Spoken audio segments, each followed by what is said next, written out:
tick, tick, tick on the wall. Maybe you could have it all. Get down on your knees and pray. Maybe she will let you stay. Good enough if you play the game. Here comes the music, don't resist. Gotta keep on moving. Here comes the music, just give in. Gotta keep on moving. Night, day, dawn, spring, summer, winter, autumn. Long ago, the 7 courts lived together in harmony. But then, everything changed when the king of Hybern attacked. Only a high lady, master of all the elements, could stop him. But when the world needed her most, she vanished. 100 days passed, and my cousin and I discovered a new fairy, an illiterate named Feyre. And although her worm-stabbing skills are great, she has a lot to learn before she's ready to save anyone. But I believe Feyre can save the world.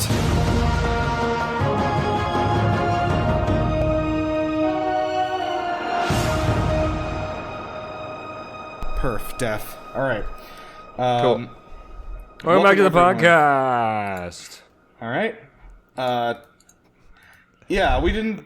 I guess we didn't... There's no reason we can't switch up the energy. Sure. This is a quarter bros and broses. 3 bros talking about broses. That would actually be a great... I'm your broast with the brostest, Joe. What happened? All right. This is a coup. You're no longer the host. Yeah, all right, that's fine. Hi, I'm Joe. I'm your host now. Fucking congratulations. We're 3 straight guys talking about a book series. Introducing Joe, my if co-host. you're the host, that means you also have to edit the whole podcast, Joe. Ooh. Ah, shit. Yeah, congratulations on inheriting the world's stupidest entertainment boondoggle.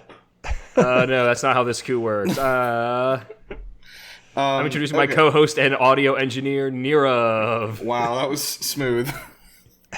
Hello, yeah, I'm the audio Say engineer. hello, Nirav. God. And who else is on Father this, of the on Year, this call? the other co-host, Patrick. Oh, Father of the Year. What a title. Hello, thank you. I'm also here. Yeah. Have you been a father for a year yet? I have. My son is over Yeah, a you're year. right. He just had his birthday. Yeah. Okay. About Excellent. a month ago. Yeah.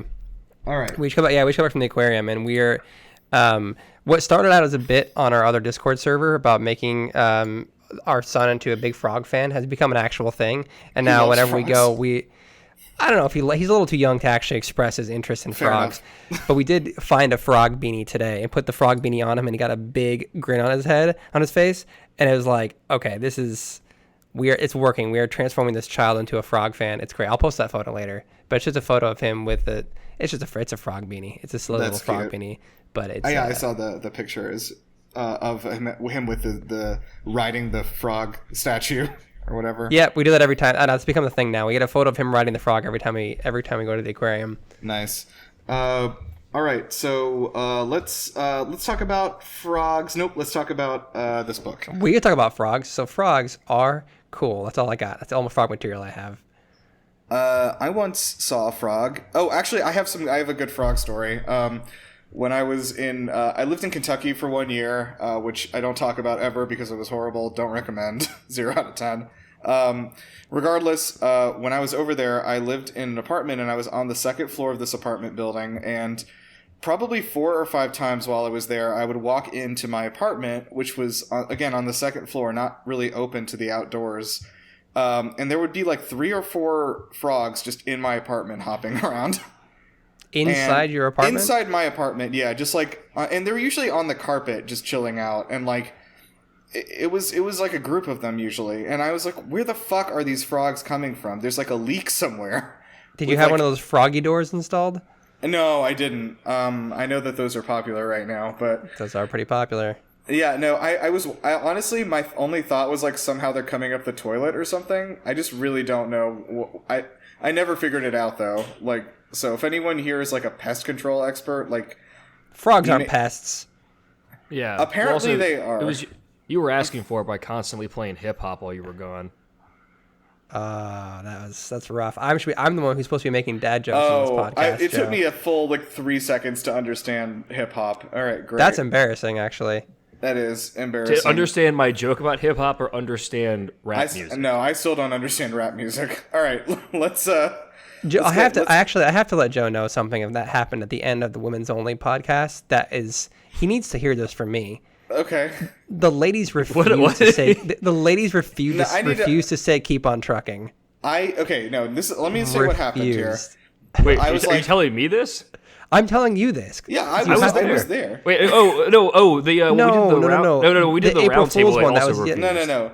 No, we got them to say it on the right. roundtable one. We did pressure them into saying it, but the April Fool's Day one they recorded yesterday, which I'm assuming is going live before this episode. Yes, it is. Look, this isn't a spoiler for the audience. I don't want Alexa coming after me. I'm going to tell you what happened. Is that she said like she said like, okay, should I say keep on trucking? And I was like, you know what? Like, this is your guys' like, thing. Why don't you tell me like what you want to say, and just you can do whatever outro you want for this episode. And she was like, okay, well, I could say that because I know that's what your audience expects and likes. And I was like, it's up to you. And so she chose not to. And that was a decision that she made with my full backing. And so if there is any social blowback from this, I want to take responsibility for my actions. That's big of you to accept responsibility for that. I'm still disappointed in the everyone who was there when that happened. And I'm assuming our audience is going to be furious. Yeah, our brand is totally ruined. How am I going to sell these fucking trucker hats? I just ordered so many Keep on Trucking shirts. Like, our inventory is useless We now. have boxes and boxes of Keep on Trucking merch that's we have to throw out now. By the way, we absolutely should do that, but the shareholders are going to be so upset. Yeah. Can you imagine the confusion of seeing a shirt that says "A Court of Bros and Broses Keep on Trucking," like with zero context? But it would make you be like, "What is that?" Which is what we need it to do. That's a good point. All right, we're like 10 minutes. We're like 10 minutes in, and we haven't actually talked about it. Yeah, no, it's good. We're only 7 minutes in. It's fine. All right. Who cares? Hey, we're not fucking My Favorite Murder, where you don't even talk about the fucking murder until 30 minutes in. I definitely tried. Yeah, that I'm casting podcast shade. Like... Yeah, that podcast is talk about a murder. Don't talk about bullshit for 30 minutes. I'm sorry. Let's get into it. I'm sorry. Are you talking about the TV show Only Murders in the Building? Yeah.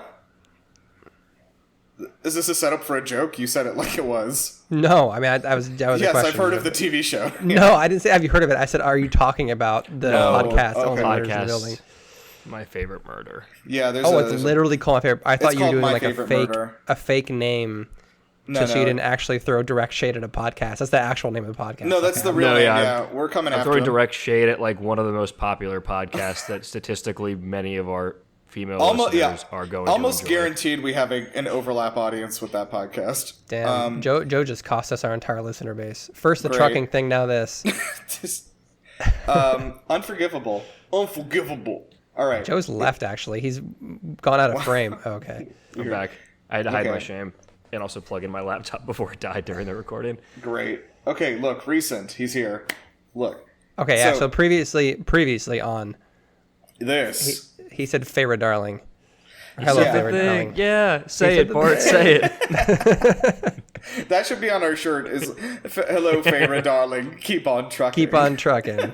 keep on trucking, favorite darling. Oh, that's pretty good. Yes. I thought you were saying we should put Bart Simpson on a shirt and just get the shit Bart Simpson should be being on the logo, though.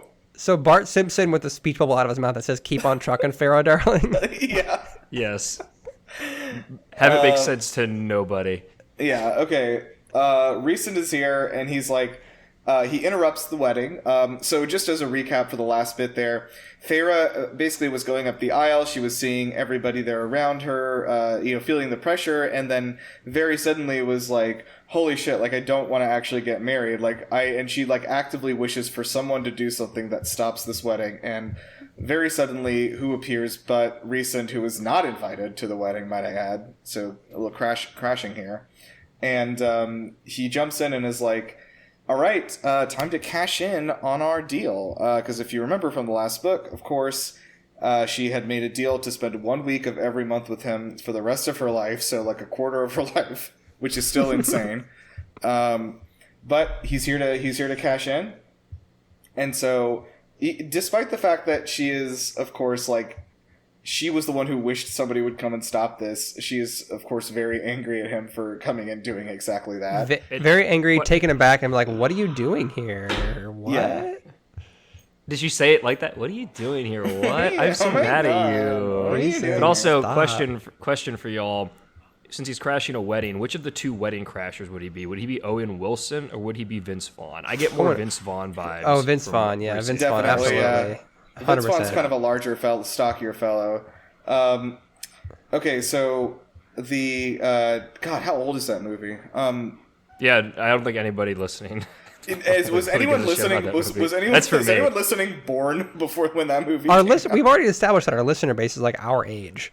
Yeah, they And are. they're all That- truckers, yeah. That's true. They're all Okay, fucking so coked out truckers. Yeah, that's our listener base. So Feyre begs Tamlin, like, please don't let him take me, and then, but even though she was just like, take me, and then she is taken to the Night Court. So fair enough that she doesn't know exactly what the Night Court is. She's heard a lot of really horrible stuff about the essentially demons that inhabit this land. And she gets there, and it seems like kind of a nice, whimsical, dark fantasy castle. Seems kind of nice. And I think Rhysand explains, is this right, that, like, he explains, like, his house is pretty much free of, like, the demons that live in this land, or the monstrous fairies, basically, and then when he goes... Yeah, he basically is very much like, I keep my work life and my personal life separate. I keep Right. work at work, and then this is my personal life, and no one from the office is allowed in my home. Yeah, I think his abode is under the mountain, and upstairs above the mountain is hell on earth, right? I think it's the other way around. I think his home is like is above the Night It's Court. at least inside. No, I thought they were. It opens. under the It mountain. opens to the sky at least. I think it might be built into the mountain. Is the thing. Like his Yeah, 'cause I house. think because all the rooms in his like Yeah, I remember his all the freaking rooms look chateau have like cool sick views.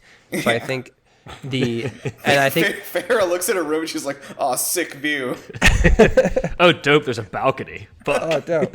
Oh sick, there's an infinity pool in my room. I was literally about to say there's an infinity pool in the room. There literally is. Oh shit! There's it's tiny amazing. water bottles in this fridge. Oh my gosh. No, but because I think Amarantha said she modeled her like mountain domain thing under the mountain domain after the Night Court, which is also under the mountain. Yes, you're right. That's correct. Okay. So I think that's what they're both. Yeah, I believe Joe, like her house, Rhysand's house is like built into the side of the mountain essentially. So it's like not like sitting on top of a mountain, I guess, but it like looks out over onto like the valley or whatever. Good. This Okay. is what people want to hear: is our spirited discussion on I'll specifically where in the mountain. I'll just rebuild Rhysand's house in Minecraft based on the description here, and I'll just post that for everyone to look at. I'll build it in like Tiny Glade. In what? Tiny Glade, isn't Tiny Glade that thing that you were using? Oh yeah, Tiny Glade. Yeah, I could. You know what? I probably could give that a shot. I'll give it a shot. Yeah. Yeah, you don't have. You're not busy. You're right. I do Famously not busy, Nero. I did. Yeah, and then- I oops, sorry. I was say after like all introducing this is the part of the. I think this part of the chapter I found the most interesting. After this, where he brings up, he's like, or I guess before I get to the part I really enjoyed, where he was like, "Oh, thank me for saving you. Like, you're welcome. I've kidnapped you, but you didn't say thank you." Technically, he did not kidnap her. Yes. I don't know. I guess. Okay. All right. We're getting semantics again of like the first book is like, If it's is this like, kidnapping? If you're standing there and you're like, "Oh, I wish somebody would bring me ice cream," and like this guy you don't like brings you ice cream, and you're like, "Fuck you," is that like bad or is that? I'm Well, if you gonna eat this ice cream, but I will not say thank you. Well, if you say, I really wish somebody would give me ice cream, and then they take you to their house against your will, and then they give you ice cream, I think you're a little right to be You're like, right, I guess. that's like, fair. Well, I guess That is that different. depends. Had you previously signed an agreement saying you would go to this guy's house and get ice cream 1 week out You of every absolutely year, should not have every signed month. that agreement. 1 week. fuck, Imagine. 1 week Yeah. a month. man, I gotta stop signing contracts that I'm hungry. Yeah, you got to do that on a full stomach. Okay, so Feyre like basically is not happy with Rhysand, of course, for taking her here, but Rhysand, of course, says what we were thinking, which is that he heard Feyre like begging for somebody to show up and stop this through the bond that they share, and he showed up and did that, and kind of reveals that her mind is like kind of like an open gate that like it just kind of he hears her even when he's not trying to sometimes because of this connection they have. He hears her when because he can go into her mind when he wants to, but it sounds like he doesn't like purposely do that. But like whenever Feyre is feeling very emotional about something, she will inadvertently send those thoughts and emotions to him, because he basically confronts her, and he's like, hey, does Tamlin know about you getting up you having nightmares and getting up in the middle of the night and retching your guts out? And she's like pissed. She's like, get out of my head. And he's like, I'm not. Yeah. I didn't find this out on purpose. You basically sent this into my brain, and it also apparently wakes him up in the middle of the night when she does it too. Which is also a wild connection. Like, I don't know why Rhys did this to begin with. But it did raise a question for me, in that if Feyre inadvertently is sending thoughts into Rhys's head when she experiences some sort of strong emotions, and Rhys experiences these thoughts as if he were in the room with her, how many times has Rhys seen Feyre and Tamlin doing it? Does that actually come up? Because I feel like it might have. Did it? It has not come up.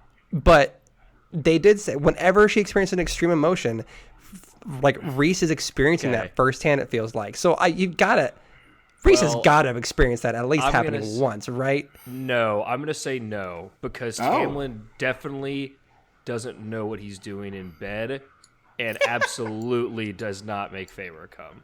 100%. Wow, that is extreme. He is this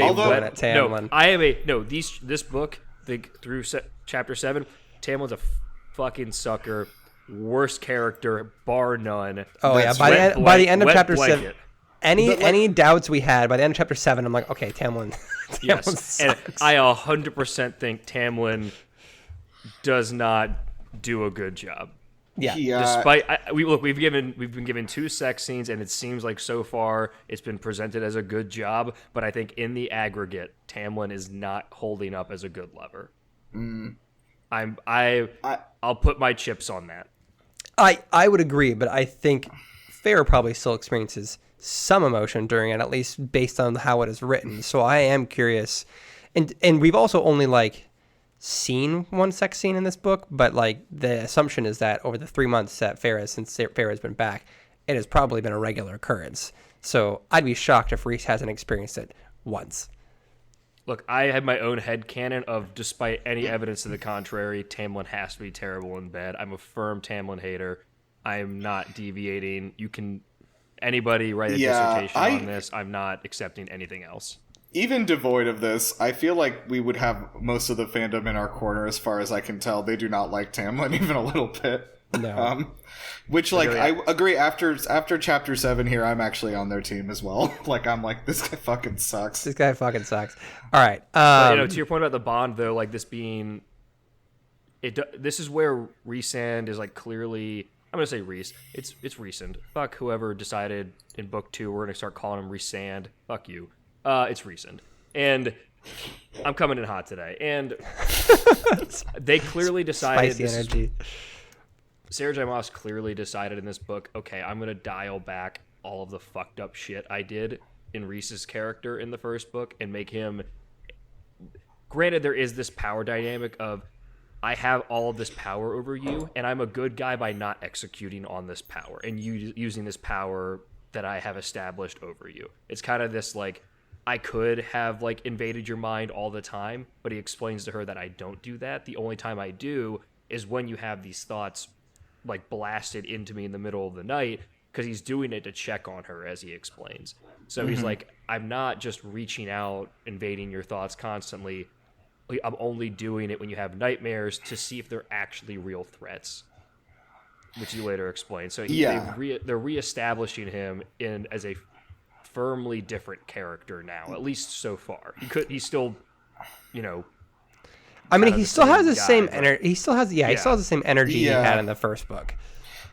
It does feel like they basically, or rather, she wasn't sure what she was going to do with him in the first book, and then entering the second book is okay, I know what I need him to do plot wise, so I'm going to just tweak it a little bit so that he still is essentially the same, but definitely less aggressive. Like, he's very, like, suggestive, I guess, more than aggressive now, you know? Like, he makes, like, little jokes and stuff, but it's not, like, threats as much. Yeah.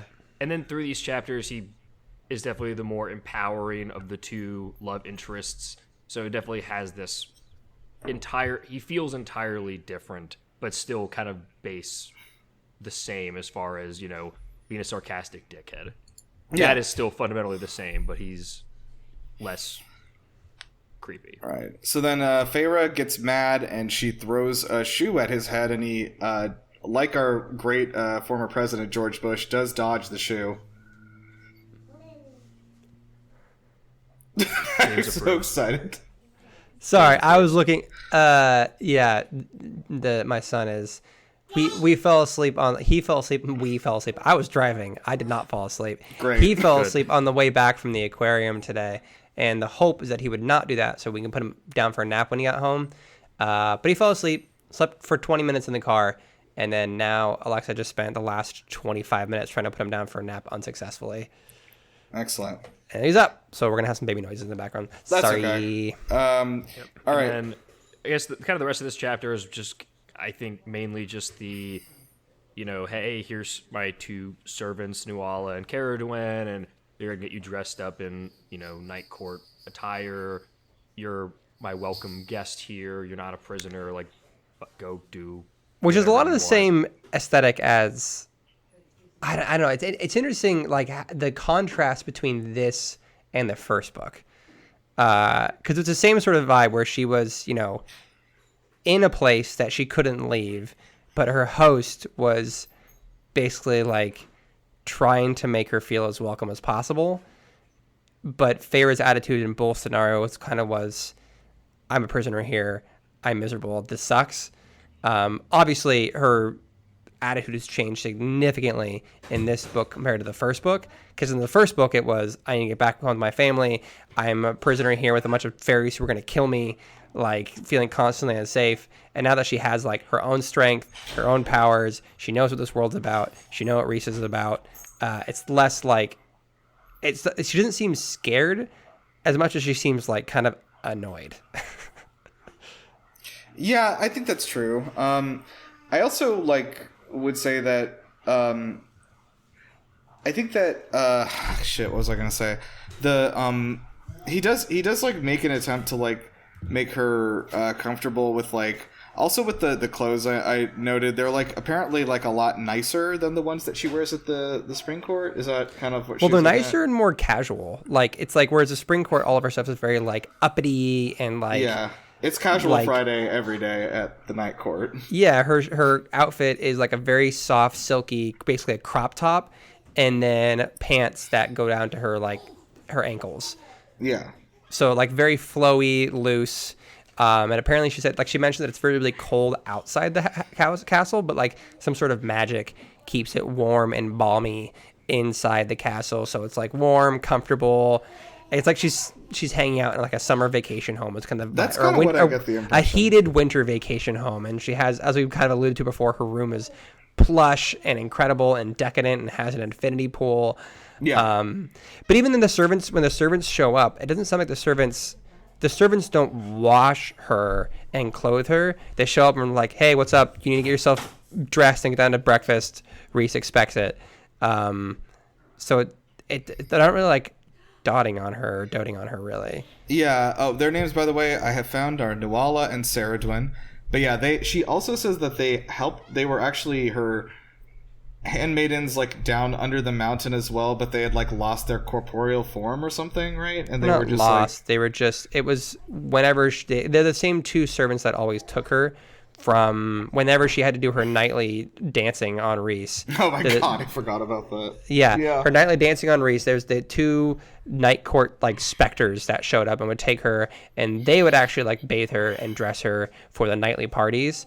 But they were like in these like kind of like shade-esque forms. But now she sees them and she's like, I wouldn't have recognized them, but they acted like they knew me. Sort of like, hey, it's us. Remember us? And she's like, no, you look completely different. But yeah, so it's those same two handmaidens. Yeah, I didn't catch that part, but yeah. Oh yeah, that's cool. So yeah, Reese tells her a little bit about the night court, that like etc. about how the house is and stuff, and that scene about the house being heated is pretty funny because she's like, yeah, why is the house so warm? And she immediately goes, yeah, I know it's magic. Why did I ask that question? She's like, you idiot. Classic. Of course it's magic. Which I can relate to, just asking a question like, oh yeah, of course. So I think that part is basically when they get into the discussion about like how the mind shields work and all that. Oh wait, so, did we skip her throwing her shoe at him? I said that, and I made a joke about George Bush, and no one said anything. It sounded like I was a big fan of George W. Bush, which is not true. I must You're have the been biggest fanboy. I must have been distracted just then. You were. That was like right when Yatito made his noises. Oh, okay. And there's just like there's like 7 seconds of dead silence.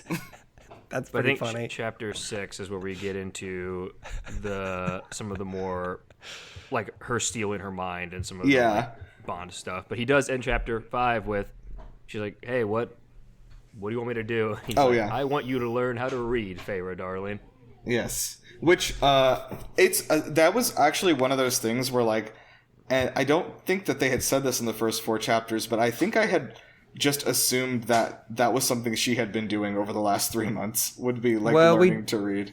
We joked about it in the first episode that one of her new powers she got from becoming a fairy was learning to read. Which apparently was not the case. Did not happen, no. She did not magically get the power of literacy. Yeah, so that was a huge thing when I realized like, so like Tamlin literally like didn't even care about like her being able to read, like, and I don't know, it's weird because like I feel like, I don't know, just she had that whole moment of like under the mountain where she was like, holy shit, like I'm gonna die here because I can't read, oh my god. And then she just doesn't like do anything about it for 3 months afterwards, which I thought was a little bit strange. But well, I think she was kind of suffering from a lot of PTSD, and like that's true, like, for sure. She got to this kind of, it sounded like she was kind of just happy living for the first few months, like for those first few months. And Tamlin, as we know, doesn't care about making sure she's like, he doesn't care about making sure she's well read. In Tamlin's mind, Feyre will exist as his wife. And that is her job. She doesn't need to do anything else. She is just his partner. And then she shows up to Reese, and Reese is like, hey, you're going to pull your own weight around here, right? If you're going to have cool powers, you got to read. Yeah. You got to read, and you got to get your mind fixed up. If you're going to be the fucking Avatar, then you need to learn how to read. Yeah, you're the Christ figure of this book series. You got to learn how to fucking read.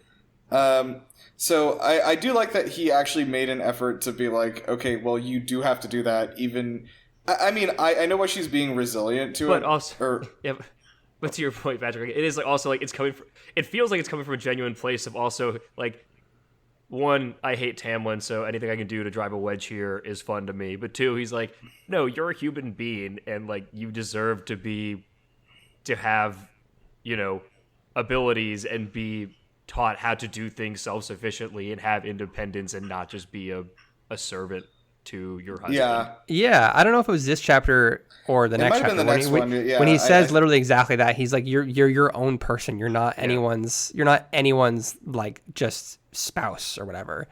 I forgot the exact quote was, but he does seem to be like interested in like assisting her in like developing some agency and also being like, hey, like I think you need a little bit of a push to like to understand that you like want that agency and everything. So like which is important too. But like it's interesting, and I like that he does kind of like push her into it because she's not like really stoked about it, and it was just gonna sit like, I presume, just sit in her room in her infinity pool with her arms crossed, frowning for a week was her plan.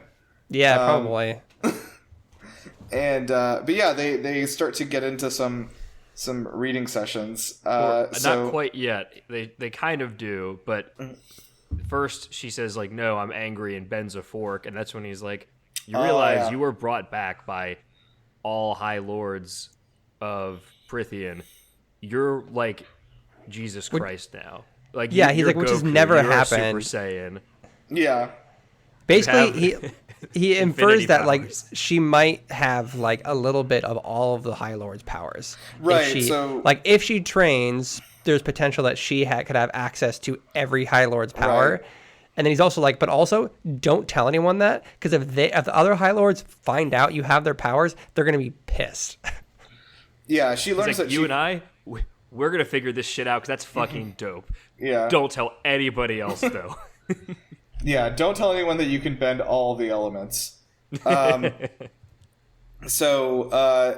Yeah, they, which, I don't know, like, it's, I was like, oh, that's pretty neat, and then, like, that gets, like, Tamlin, like, shuts that down so fucking hard. We'll get there, though. We'll get there, yeah. But then we get introduced to a fun new character, the anti-Ianthe kind of, Oregon, his not quite cousin, I think by marriage, right? They're cousins by, like, kind of. They were raised together. Yeah. I don't actually remember exactly what happened, but they were raised together. So yeah, it's not clear if they're actual blood cousins or they're just like we've been raised together since we were kids. I think they are related distantly in some way, but they were raised together, so they're like they seem more like really brother and sister, I guess, dynamic. But yeah, she shows up and she seems like very like genuinely welcoming. And is like, hey, I'd like to be your friend. And she's like, friend? What is that? And then I think it was actually at this part where like Feyre doesn't know how to like talk to her. I was like, does Feyre have any like friends that she could like? Maybe Lucian is her only like friend. I don't know. But even then, Lucian's like not really her friend, as is established. Like. Lucian is clearly like Tamlin's like second in command before he is her friend. Yeah, 100%.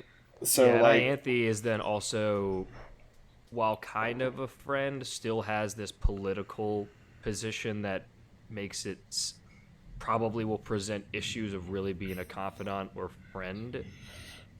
Maybe. Yeah, but I think it feels like Morrigan's truly just like, yeah, I want to fuck with Rhys, and like you seem like a cool person. You want to hang out? And there's no ulterior, at least as far as we know, like what could her ulterior motives be, other than just like genuine, like, hey, you seem cool, let's hang out. Yeah, as far as it's hard to make friends as adults, guys. It is. I know that's fair enough. For real. But yeah, I thought she was interesting. I feel like she has. We learn later that she definitely has some like. Other stuff going on, but I think she's genuinely like, oh, I'd like to be friends with Feyre, so then we jump over to the reading lesson, and he gives her a very funny sentence, which I have here is, "You look absolutely delicious today, Feyre," is what he has her read. And she reads it like reads it so slowly. You like she's going through it so slowly, and when you as the reader finally realize what it is, it's like, oh, it's great. And then when Feyre realizes what it is, she's like, fuck you. Yeah. But like I think if I remember, a lot of the reading lessons sort of followed this sort of tone of like Rhysand is the most handsome man, much more handsome than Tamlin and stuff like that. Rhysand is so cool. Oh man, every reading lesson is that. It's great. Yeah, Rhysand's wings are so membranous and black. They are so big. They flap really hard in the wind. They flap on the wind. Okay, so basically, then but while he's doing these reading lessons, though, importantly, he like alternates it with like mind invasion lessons, with like telling her like. To block her mind. So he's like, okay, well, start reading, and every time you do, then I'll just like try to invade your mind and you shield me. And then like to the point, and he makes a point about why he's doing this, and I agree, which is that he wants the shielding thing to become second nature to Feyre, such that she could be reading a book or something while also shielding her mind, like just without thinking about it. So like, I get what he's going for, but it is kind of funny. Yeah, and he explains that he's like, if anybody else, you're lucky that nobody else with my powers has come across and just decided to just fuck with you and do this. You need to be ready now that you have the power to block all this out. Because also then I was having the thought too of if she's just has this, strong, especially now that she is a high fae and has whatever power she has, if she's just screaming this mental energy out into the void, what other kind of things or creatures could be picking up on that signal if she's not kind of controlling that? Like obviously the bond makes it easy for Rhys to pick up on it, but is this just kind of blank signal Yeah. she's shooting out. If there's some sort of I thought that mind was hunter only out there. a mind hunter. That's cool. I thought the only reason that this was happening is because of the bond between the two of them. Like she it was is. specifically Like, sending that's- things along yes. that. Okay. No, that's all that's been explained. I had a theory that, like, given the rest of this, and he's saying other people might have this power, it very well could be that somebody else could pick up on this. Is like pick up on like a theory, signal, being, which I think actually, I think what I was, if I want to make a real connection, is like an intellect devourer in D&D or Baldur's Gate or whatever you know it from. But yeah, we'll see. That is a good idea though, and I think that is probably going to happen at some point. Like something is going to show up and be like, having heard her out in the void, essentially, and being like, oh, what's this? I hope it doesn't talk like that. Ooh. I hope it does, actually. Ooh, it seems you've left your mind gate open. Something like that. Probably something like that. I'm like blank face staring. Yeah, at what are you looking at, dude? You're Just- like, you look. not amused by the voice. No. I was imagining just in my head if any Zelda. I'm looking fans, at the notes. I was imagining Girahim doing that. Girahim? Is he the one from The very gay Skyward one from Sword? Skyward Sword, yeah. Yeah. Okay. Yeah. Yeah. I was Okay. picturing more of a Mr. Mixolydic. I think that's the fifth dimensional being from the Superman comics. That I'm is not such familiar a with this deep character. cut. What the What are fuck you talking about? Yeah. Okay. Anyway, so Yeah, I'm reading the notes to Fair- make sure I'm to play caught up because I reread chapter 5, but chapter 6 and 7 are Oh, not okay, as gotcha. much in my brain. so And yeah. this is- What? Okay. Jesus Christ. Farah says, okay. Jesus how long Christ, do I have- Farah. Jesus Christ, Farah says that she's like, okay, how long am I gonna have to fucking do this? And I feel like she says that like I feel like we've paid each other off under the mountain, like with our like life-saving situations, and which I don't know is true. No, definitely not. It sounds like because Reeson was one of the people that also like contributed some power to bring her back from the dead, right? Yeah, Like, so that he also saved her did like happen. he saved her like twice. But she also was the only reason that without her freeing everybody, he couldn't have saved her life. Yeah, that's true. Like, I don't True. know. I feel like, look, maybe it's a wash. I don't know. I think He there's he debates definitely that can go. benefited from her doing what she did. Like this whole bargain thing, it just seems like him. He didn't need to do this. We already established that last book of why did you do this, Reese?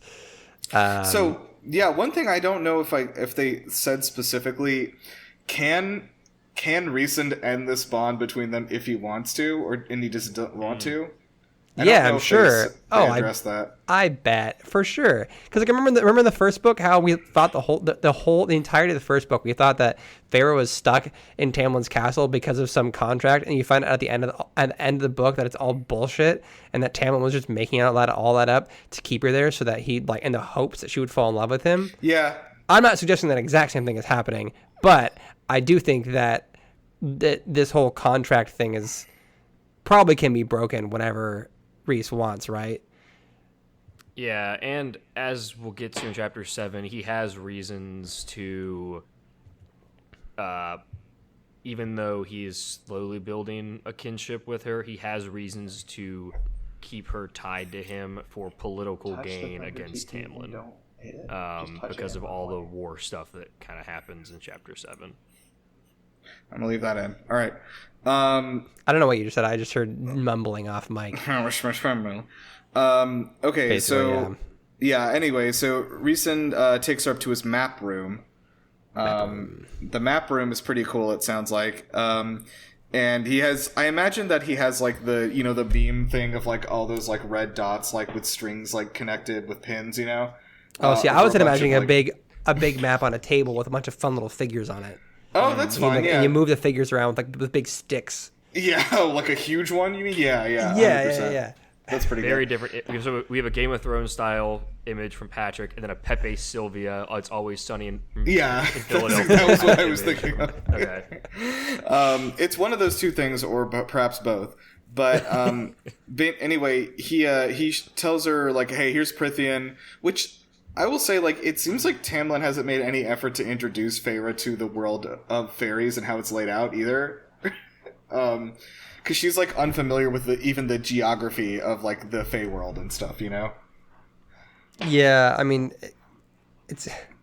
I keep thinking back to like the 3 months she spent between. I know, again, we talked about that she had like some trauma and she was trying to live, but like at the same time, was she doing any like Well, educating herself in the Fey world at any capacity? Was she able? Okay, a little bit in her defense, I will say. After a situation like that, it would be good to have an external force like push you to start doing X, Y, and Z, etc. No, for sure. Yeah, but she like her living in the like I wouldn't expect her to do that herself because of everything she went through. But she's also living in the castle with Tamlin, Lucian, Alice, and Ianthe. All these different people who like could be support people for her to like, you know, encourage her to like do certain things to distract herself or to learn more about it. And as we've learned, like it was days before the wedding when she finally learned what her responsibilities as a High Lord's wife would be. Yeah. So like yeah, I don't know true. what happened in that 3 month span, but it seemed like no one really gave a shit about like helping her, like genuinely helping her beyond just making her be comfortable. Yeah, Yeah. I imagine we can extrapolate too that I assume she did ask at some point that, and then knowing what we know about Tamlin and the rest of the court would have just shut her down. We can presume that no. Like hand wave away, like, you know, Feyre, don't bother yourself with those kind of details. That's not your job or your responsibility. Yeah, that yeah. sort of stuff. 100%. You're just Tamlin's partner. It's fine. That's your only role. You're a trophy wife now. Get used to it. Yeah. That's You're- trophy you're- life, you're- trophy you're- wife. You're trophy Jesus. Trophy Jesus, dude. Oh my god. But yeah, so in the map room, he basically gives her the whole lowdown of the fact that the King of Hybern is like that. Amarantha was just like a test to see what would and wouldn't work, and obviously it didn't work. So King of Hybern is doing the Thanos final do it myself. Like literally, we got that literally did happen. By the way, that happened. It happened 100%. off screen, but it did. It was established that it did happen. Did anyone check the back of the book to make sure there wasn't a post-credit scene in the last Actually, one? it didn't happen off screen. It happened in an Agents of S.H.I.E.L.D. episode that nobody fucking watched. Shit. Oh man. Okay, that must have been what happened. So yeah, the King of Hybern is coming to town with his armies, and I believe geographically. So what? Yeah, I'm not thinking the Patrick Agents of definitely was S.H.I.E.L.D. thinking- thing. Oh, I thought you were thinking also. I was thinking of Like he's Santa? coming to town like Santa. Yeah. Oh no! I was thinking of the Agents of S.H.I.E.L.D. thing in more detail. Of like thinking about how like this happened in an episode of Agents. Like, oh crap, we dropped some really important lore in this episode of Agents of S.H.I.E.L.D., but no one watched it. So now we have to explain it for like a couple minutes in this movie. just talk about no. So the King of Hybern. This is what happened. This is what happened. Okay, so yeah, the basically.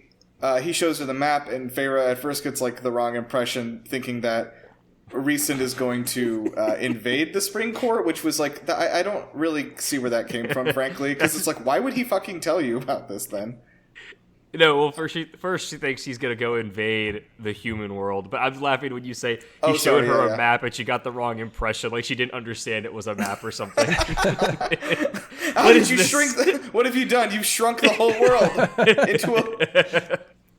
What is this? What is this? A land for ants? That could be good. Yeah, I think. But anyway, she's like, okay, she thinks he wants to invade the mortal lands, and he's like, no, I don't fucking care about that. Listen to me. So the King of Hybern basically wants to invade the mortal lands, possibly to just like wipe humans out. Frankly, is what it sounds like, and at the very least take over and enslave them. He's like, yeah, he sent in Amarantha, and then like she kind of went off book a little bit. It sounds like. really went off script. Yeah. She lost the plot a little bit. Yeah. So basically, I love that the first book really just was Amarantha just like really started fucking around on her own side quest and like, yeah. And the King of Hybrid's getting these monthly updates, and he's like, "She did what? God, Why is she throwing? She threw a party? How much funds are we diverting to this? 30% of the budget, huh? All she right. has what in the mountain? A giant worm? Why?" He's like having his guy like crunch the numbers. Like, how much did we lose on that worm? Like, what are the returns on this? Yeah, I don't really know. Like, it sounds like Amarantha's like a disastrous project manager, though. So she talks to Reese a little bit about like the old war that was. Remind me, how long ago was this war? Was it 100 years ago, or something, or was it longer? It was at least 100. The one like Tamlin fought in and Reese was in it too. I thought it was like 200 or something. Yeah, it was. I think it was longer than 100 years, but regardless, they talk a bit about it, and then like it was long enough for the Avatar to be gone for a while. Yeah, he disappeared for about 100 years, and now it looks like he's back, and he's learning all the elements, and he's gonna have to travel to each of the 7 kingdoms to learn how to use that element. Yeah, the Avatar's back, and he's learning how to read. But he's got a lot to learn before he's ready to save anyone. Okay, so. Oh, yeah, we could do that. That'll be a fun intro. Okay. Anyway. Wake up, new intro just dropped. Yeah. Anyway. Reese basically says, okay, if the King of Hybern really wants to, like, take over the mortal lands, he has to march his way through, like, the fairy lands, which means here, the Night Court, and eventually the Spring Court. So, like, he's coming for you guys. He's going to destroy you guys. His forces are fucking crazy. And so you should tell Tamlin so that we can, like, everyone can, like, prepare, because I think he basically says, like, he doesn't, like, Tamlin's just not going to fucking listen to me. Like, you can deliver this message more than I can, which is probably the case, considering what happens later. And so, yeah, there's basically this whole thing going on where they start to talk about, like, her powers, like we talked about earlier, whereas, like, okay, we might be able to train you to develop the powers of each of these different courts. This isn't something we're, like, super familiar with. Like, it hasn't been done in, like, a fucking, like, probably thousands of years, frankly. So, like, I don't think anyone really knows this whole, like, resurrection as a fairy thing. Yeah, so basically, and then this is another thing where she's like, there aren't any high ladies, and he's like, oh, there can be a high lady, which I think maybe hints to, like, a previous time where there were high ladies, maybe. Oh, didn't he say, like, she was a high lady? Yeah, she could be a high lady. Yeah. So it says, yeah, he says she could hold her own as a high lady, and she tells him there aren't any high ladies, but Reese tells her there can be.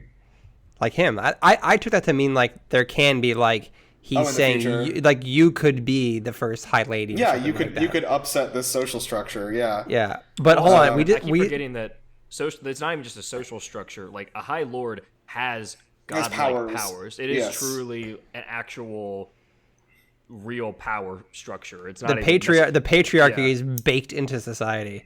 Yeah. It is genetic. But in this world, but regardless, like, because she has all these fucking avatar powers now, like, she can possibly put herself on that same level and, like, hold her own, basically, I guess is the idea. I'd like to also that Reese is like, and also, like, he needs Farrah's help because she has skills that he doesn't have. And as he's saying this, I'm like, oh, what kind of thing is he going to say? And he says, he admits to Farrah that he tried catching a cereal before and failed, but she did it. And I stopped and full on laughed out loud. I'm like, are you fucking kidding me, Reese? Are you talking about that thing with the chicken trap that she set up? Yeah, like that is how she caught the cereal. And Reese says he tried and failed. I'm like, dude, that's so embarrassing. Please, Reese, don't admit to that. You cannot say that out loud. That's so embarrassing. This human woman did this using a chicken trap, and this guy with godlike powers was not able to catch a cereal. I'm like, that's fucking embarrassing, man. So basically, also Reese tells her, like, okay, you are not Tamlin's, like, subject. You're not just part of his court. even though she says, yeah, that's what I am. And it kind of does, again, just draw like a parallel to like Tamlin's view of like the world. Like his thing is that like, okay, so Tamlin's thing is that he wants to make the Spring Court and effectively like the whole world like exactly like it was like 100 years ago, basically. That's like his goal. We had it. It was cool before. Why mix things? Why mix things up? Why mix it up? And Reason is like, well, things could be a little bit better. You know, we could change some things, which does make him a bad guy. Unfortunately, people who don't like the status quo. Being a centrist is by far the best political position. It's power. Nothing ever happens, and nothing should ever happen. Nothing will. Well, like you get back, and Tamlin's like, I think we should hear out both sides. There are good people on both sides of this. You know, those Nazis under the mountain made a few good points. They had a few good points. That's all I'm saying. You shouldn't punch the worm under the mountain. You know, it's just expressing its freedom of speech. Yeah. So Reason says something that I think we all said during the last book, which is that he doesn't think that she should be a pretty trophy for someone who sat on his ass for nearly 50 years and then sat on his ass while you were shredded apart. Which I think we expressed in actually similar verbiage last book. Sarah J. Maas is like committing so hard to like, no, Reese is cool. Please forget about the stuff from the last book. Reese is actually cool. Look at all this cool shit he's saying. He actually is not a bad guy. You're like, all right. We did talk about this, that like Tamlin like effectively just like gave up, and like he sat there for 50 years after, like he spent a few years trying to figure out something, and then he just gave up, and he just sat on his ass. Well, that didn't work. Yeah, and then again when they went under the mountain, like, you know, even though he had like lost some of his powers, he just like didn't even make eye contact with Farah the whole time he was there. Didn't make an attempt to help her. Just kind of just given up. If he made eye contact, then Amarantha would have seen how sad he was. She knows he's sad, damn it. Then he'd be a sad boy. We established canonically that he was chained to the throne in the Princess Leia metal bikini. Yeah. Yep. So anyway, I'm glad that he said that, because I was like, oh, Sarah, you've been listening to the podcast and you wrote the book to reflect that. So yeah, anyway, she spends the rest of the week doing like reading exercises out of what I imagine is like one of those workbooks you had in like high school, where there's like little pictures with captions and everything, you know? Yeah, but it's one that Reese made himself, and every caption is a photo of Reese wearing sunglasses, and it says Reeson is the coolest guy here. Who is this handsome man? It sounds great, actually. And so she eventually, more plot does happen, because she does overhear Reese and Morgan and eventually talking. More plot happens. Look, that one sentence covered like a lot of book.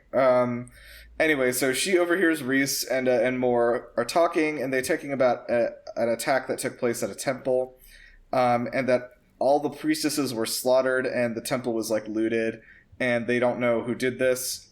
And then they learn about a new person. Cassian and Azriel, some new people here. Do we know them? Or we just heard their names for the first time? We don't know them. Yeah, so, which are both the names of angels, so... I also caught that. There's that, which I only know because of Supernatural. I also, as a former Catholic, I also only knew that because of Supernatural. I didn't know. I didn't know that. I wasn't a great Catholic. Yeah, it sounds like it. It sounds like you're not a great one now either. Nope.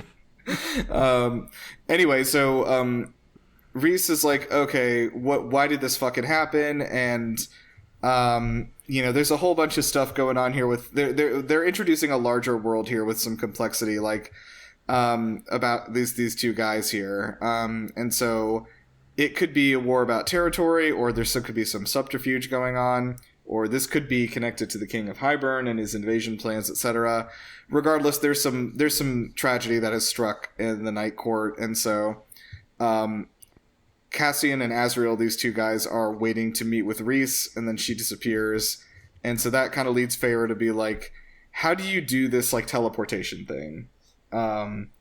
and we get kind of like a magical explanation of how that works. We like fold like the paper and then like slide through the paper like a pin. It's just an explanation of how it's just literally how wormholes are like generally explained to work. Exactly. Space time bends, the 2 points touch like a napkin, and then you move through. Yes, that's exactly how a wormhole is. So Nailed it. We got I watched Cosmos. I'm pretty smart. Carl Sagan here. Pharaoh will ask Reese how the disappearing works. That is it's Kermit very hard. the Frog underneath. I was going to say that. I'm like, hard to 100%. not That's do. Kermit Carl the Frog. Sagan, That is 1,000%. They're very close to Kermit the Frog. Carl Sagan Welcome back here. to Cosmos. Yeah, welcome back to Cosmos. Okay, so he says it's called winnowing and blah blah blah. Okay, so we learn about the teleporting thing. So is it winnowing? Winnowing. Winnow. Okay, all right. Yeah. Yeah. And so she's like, oh, that'd be cool to learn how to do. And then she asks a little bit more about like what happened at the temple. And there's this group called the Illyrians, which are a warrior race in his lands that like supported Amarantha. And he's like trying to hunt down this rebellion or whatever. I think all of this is just to tell us that there's unrest and like violence is already starting to precede this war. Reese is And once again, warriors. Yeah, and once again, like we're back on. Yes, Amarantha is defeated, but in the wake of that, it sounds like Reese is actually putting the work in to make sure that it stays that way and like put things back to the way things were. And Hamill's just like, it's fine. Let's just throw a wedding. Let's have a party. Yeah, Let's have a party. It's fine. We'll tax our poor people a little bit. It's weird because it almost sounds like Tamlin is like not even concerned about what happens to any of the people who are not like in his court. Like, Oh, 100%. But even the people in his court, it seems like it's like we gotta get this back so we can start taxing them again. We gotta get the taxes going. He does bring that up. He's like, yeah, we got to reestablish the IRS, man. It does feel like, I mean, exactly to your point, it's whatever the status quo was, regardless of whatever that meant or if it was good. It's just, we have to get back to... We have to return to the normalcy. great again. Yeah, we have to it's make just, the spring court great again. It's literally just the fucking shit. Like, we have to return to... It's like all the shit that happened post-COVID of like, oh, things are kind of trending in like a socially good direction. No, we have to return to normal. Fuck you all. It's like, it doesn't matter if it was good. Things were different. That was scary. We have to go back to taxing you now.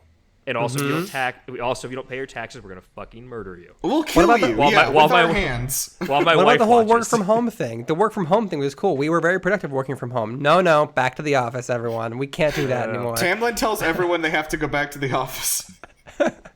Tamlin would do that. Tamlin would say, would. we're paying for these office buildings. Trust me, everyone. You're more productive in person. It's more collaborative. Stop paying for the buildings. All right. Okay, Tamlin would 100% condemn the Tesla fires. 100%. Like a fucking nerd. Like a nerd would do. Yeah. All right. So anyway, on her last day there, she's like, "Hey, take me back." And so Reese does take her back and say like, "Okay, well, remember we talked about with all this fucking shit going on." And then like Tamlin's like, okay, are you hurt? Right, he's concerned about her for a second, and like more than a second. He asks if she's hurt, and she's like, I'm fine. And instead of taking her word for it, he begins to do a physical inspection of her. Yeah, he does a full body search. Is like, are you sure you're okay? Awful. It's so this whole like we're excited, like, oh yeah, she's going back to Tamlin. Tamlin's gonna be so excited to see her, and then it's just the rest of this chapter is being like, oh man, this sucks actually. You know what really sucks though is, how before we were kind of saying when she's in the in book 1 we're like, yeah, fairy world rules. It really sucked when she went fairy back world to rules. When she went back to the human world, and now spring court blows, night court rules, but she spends 75% of her time in the shitty court. So that's the worst part of this going forward, is I know that I'm gonna hate the location she's in 75% of the time. I mean, I think we're probably supposed to, right? Like they're establishing early that we want her to get out of there. And and I'm gonna be frustrated, and that is what I know. And sorry, we'll get back to. I'm frustrated. Tamlin sucks. He It's does. one of our predictions from the end of the last book was that Reese would make sure that she had the coolest weekend ever at cool single dad's house, and that wasn't entirely the case, but it was the case for us, the audience, where like they sold us that it's the coolest place ever, and it sucks when she goes back. So we're like, no, go back to your cool single dad's house. No, he was like a doomsday prepper uncle that took you or your weird. Like your mom and your dad got divorced. Your dad kind of had a weird doomsday prepper phase, and now is teaching you how to fight and shoot guns whenever you spend the weekend at his house. That's what Reese is. Yeah, that's pretty good. So they start kissing, and she kind of she takes him to their room, tries to have sex with him, and while they're while they're kissing, Tamlin's like, "What did Reese's house look like?" Yeah, exactly that. Where are the other drugs going? It was just hilarious. I'm half sure that he was fingering her again. It's like, tell me about the floor plan of Reese's house. Ooh, baby, talk dirty to me. Where does Reese keep his war map? Farrah tried multiple times to get them to do it, and every time she would kind of get into it, he'd be like, yeah, okay, but first, what kind of stuff did he tell you? Yeah. So, he wants to, debrief her, essentially, about all the information she gained. He's, particularly interested in, what people were there, what exactly was in the house, the layout of it, and, of course, all the weapons and stuff they have, and... they literally just kind of sit there and interrogate her for a long time, and she even says I didn't know I was a spy, and Tamlin's like, you're not, but we may as well use to our advantage. Yeah. And you can tell that Lucian knows that hey, this is not great what we're doing, but I also do have to be part of this. You can tell from his face. It's he's looking at her with concern, and he's like, well. I do what Tamlin tells me to do. I feel bad about it, but here we are. There's this brief moment when she first gets back, and they're kissing and stuff, that everyone leaves the room, and it's it's just the two of them in the room. And you're like, oh, okay, cool. It's they're gonna have some moment, just the two of them or whatever. And then it quickly becomes, nope, everyone back in the room. We need to have an entire debrief about what happened. Yeah. Lucian comes back, and everyone's So then she tells Tamlin about the thing that Reese said, that she might be able to develop a bunch of different powers from all these different courts and everything, and that Lucian is okay, well, the other High Lords are going to want to fucking kill you then, because they definitely didn't mean to do that. Well, Tamlin and Lucian knew this entire time that. Oh yeah, sorry, that's a huge thing. Yeah, they knew the entire time and never told her. Yeah, or they that, didn't say at least the anything, possibility that this could happen. Yeah. And so he reveals he purposefully was not telling her because he was hoping that okay, well, if you don't know about it, maybe the powers won't manifest and I won't have to deal with it. Rather than just it's such an ass, dude. Anyway, yeah. And then, okay, so then of course they get on to okay, well, teach me how to use my powers. Then I can be of help in this upcoming war where we're going to get fucking invaded by Thanos. And she just is just help me a little bit, and he's like, oh no, absolutely not, of course it's not your place to fight, etc. And then he's like, I can protect you, and I was like you did last time. Yeah, this is extremely funny. So okay, we're using Spark Notes. We've decided sucks actually, because every chapter is a 2-sentence summary. So right now we're referencing reviews from a bookworm.blogspot.com. And up to this point, it's been just really, really good notes about what happened. And the last sentence of the book has in parentheses, it has commentary, editorializing from the person who did the summary. And it's great. It says he can protect her from anything, and then parentheses, of course, you did such a stellar job of it and under the mountain. And then Tamlin says there will be no training. Farrah does not tell him to F off. A real shame. This is great editorializing. It's very good. I think Tamlin also here says that he's like, oh no, the war is, it's fine, it's not going to happen. It's there is no war in Highburn say. Right, there's no war in Boston say, of course. Sorry, I just made a startling discovery too, because on this website I saw the chapters that were in here. There are 69 chapters in this book. How many chapters? Wait, can I say something again? Oh, you some Hold on, I mic can't cut hear out or you. something. I think your wait, headset one just second. died or something. 1 second. Yes, technical difficulties at the 11th hour. Okay, Right that's at fine. right at the end of the podcast. Yeah, Lindsay's Bluetooth headphones connected to my computer. Lindsay! She intercepted our audio. Lindsay. Say sorry loudly so the microphone can hear. Sabotage. Okay. Apologize to our 50 listeners. Don't say that like it's not a lot. We worked hard. I appreciate all 50 of you. Just tell each of you tell 2 friends, then each of those friends needs to tell 2 friends, and eventually we'll get just set up a tree. I want to quit my job and make Patreon money. This brought up, oh my gosh, this came up organically. But my dad was asking, he was like, oh yeah, can we visit this weekend? I'm like, yeah, whatever, but we have like a podcast we have to record. He's like, what podcast? So I kind of told my dad about it. He's like, what's the name of it? I'll give it a listen. I was like, no, I'm not going to do that. Yeah, I will not. told my No, Dad, I will parents not about be giving you this. the name of this podcast for you to listen to it. He's like, okay, I understand if you don't want me to listen to it. It's like, Oh yeah, wow, I that's don't. nice. That's my mom would not have said that. She would have been like, "I will find out then." But your mom would be very supportive and I think would enjoy it, actually. She might, yeah. I'm not saying my dad would enjoy it. My dad probably would enjoy it. I'm just good. I'm good. I'm good. Okay, so yeah. Anyway, we kind of close out with Tamlin very finally saying, like, shutting this down. Like, there will be no training in this household. Absolutely not. Go to your room, Farah. And she's like, "Oh man," and kind of like, I do wish she was like fucking just like no, but she just does like kind of be like, all right, I guess he's in charge. Bye, you know. And then yeah, we kind of close out. I believe like we're going into like the tithe soon, so I'm interested to see Tamlin execute people who aren't able to pay their taxes in front of him. I'm sure that will make us like Tamlin even more. It's Yeah, gonna be like an 80-year-old guy that can't pay his taxes. Please. And yeah, Tamlin's gonna fuck this dude. my up. wife died. He's not gonna fuck.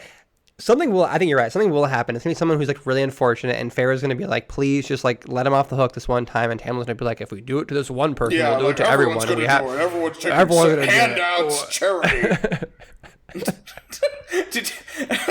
Tamlin became like a Republican senator so quickly. Oh my god. Okay, so yeah, He's gonna call an 80-year-old a welfare queen. Just yeah. Okay. Anyway, so yeah, that was a really good set of chapters. Honestly, I liked all the lore we got. I think we should have probably gotten some of that in the first book, but whatever. We're here now. I mean, to be fair, I bet a lot of that stuff didn't exist in her brain until No, it she was 100% writing did not. You're 100% right. But yeah, no, enjoying this book definitely a lot more than the first one. So that's. Oh, we've got to make our predictions here. What do you guys think is going to happen? Let me think here. I think the next few chapters she's going to, because I don't think we want to spend too much of this book like slowly growing to resent Tamlin. She already done a lot of legwork in these first few chapters. Yeah, I think the next few chapters are going to be continue to make us as an audience resent Tamlin, and hopefully build a little bit of like that for Farah as well. I want Farah, like after she spent her week with Reese, I think she has a little bit of more more like a different frame of mind. So I think over the next few weeks, she's going to slowly start to maybe like question Tamlin a little bit. Maybe you hope. Do you think Farrah's going to seek out somebody to try to train her like without Tamlin's approval? I was thinking that might happen. Like, that's just Reese though, right? It might be, but like she's here Yeah. for the next 3 weeks, right? So like, I just think she's going to be. I think at first she's going to be back and she's going to say like, "Oh, I don't need this. I'm not at Reese's place anymore. I don't need to keep doing my training." And then she realizes she wants to do it. So I think she's going to just do like some do it in mind secret? training. Yeah, she's going to do mind training and she's going to start trying to read a bit on her own. Like she's going to do like work on her own a little bit.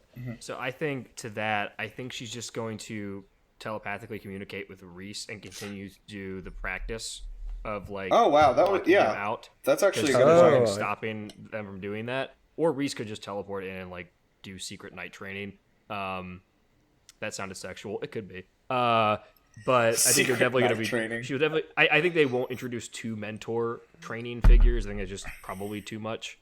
But I think she will continue to train with Reese, or also she will. I think she'll also slowly realize that centrism is not the way, and she'll think that the people should own the means of production. I think that's also going to be my prediction. All right, very good. So, all right, let's I guess round out here, and I think let's see, anything else to say? Parachutes. Listen to the band Parachutes. If don't listen to this podcast, I'm not your friend. I'm not a fan of you anymore. Great. I don't want your patronage. But do actually listen. They have a song up on Spotify. They have a second song coming out April 10th. Parachutes_ATL. If you're in the Atlanta area, please check out one of their shows. They're doing shows like every fucking week now, so come check it out. All right. Let's get out of here. And then I guess nothing else to say except to keep on trucking and support your local bookstore. Yep. Keep on trucking. Tick, tick, tick, tick on the wall. Maybe you could have it all. Get down on your knees and pray. Maybe she will let you stay. Good enough if you play the game.